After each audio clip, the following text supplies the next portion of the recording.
हनुमान जी के जीवन के 3 रोचक प्रसंग। हनुमान जी के जीवन के ऐसे कई रोचक प्रसंग हैं जिनसे जीवन में प्रेरणा मिलती है।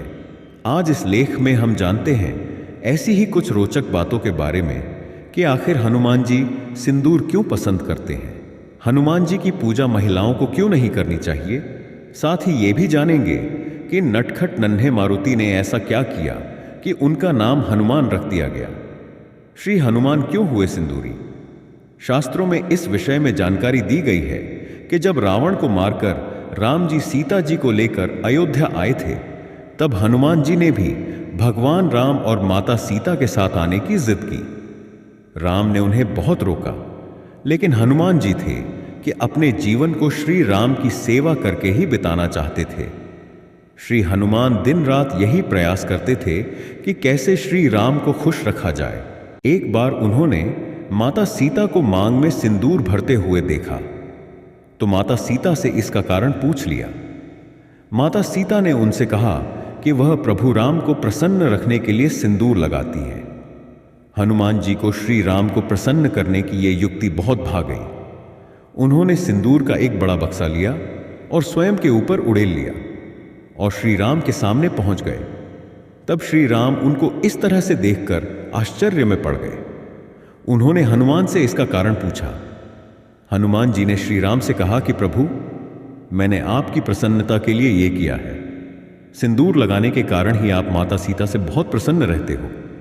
अब आप मुझसे भी उतने ही प्रसन्न रहना। तब श्री राम को अपने भोले भाले भक्त हनुमान की युक्ति पर बहुत हंसी आई और सचमुच हनुमान के लिए श्री राम के मन में जगह और गहरी हो गई। क्यों नहीं करना चाहिए महिलाओं को हनुमान जी की पूजा। हनुमान जी सदा ब्रह्मचारी रहे। शास्त्रों में हनुमान जी की शादी होने का वर्णन मिलता है, लेकिन यह शादी भी हनुमान जी ने वैवाहिक सुख प्राप्त करने की इच्छा से नहीं की, बल्कि उन 4 प्रमुख विद्याओं की प्राप्ति के लिए की थी, जिन विद्याओं का ज्ञान केवल एक विवाहित को ही दिया जा सकता था। इस कथा के अनुसार हनुमान जी ने सूर्य देवता को अपना गुरु बनाया था।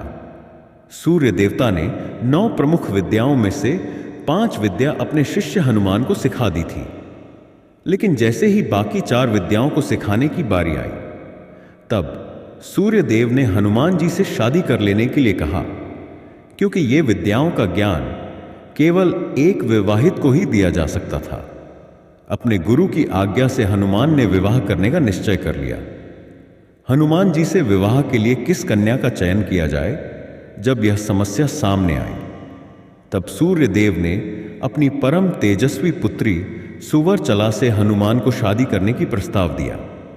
हनुमान जी और सुवर्चला की शादी हो गई। सुवर्चला परम तपस्वी थी।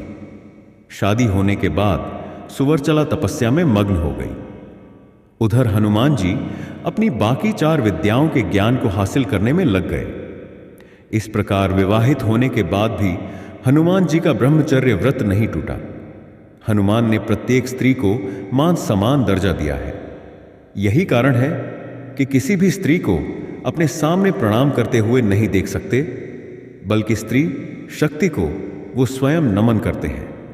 यदि महिलाएं चाहे तो हनुमान जी की सेवा में दीप अर्पित कर सकती हैं, हनुमान जी की स्तुति कर सकती हैं, हनुमान जी को प्रसाद अर्पित कर सकती हैं, लेकिन 16 उपचारों, जिनमें मुख्य स्नान, वस्त्र, चोला चढ़ाना आते हैं, ये सब सेवाएं किसी महिला के द्वारा किया जाना हनुमान जी स्वीकार नहीं करते हैं। बाल हनुमान ने ऐसा क्या किया कि उनका नाम हनुमान रख दिया गया।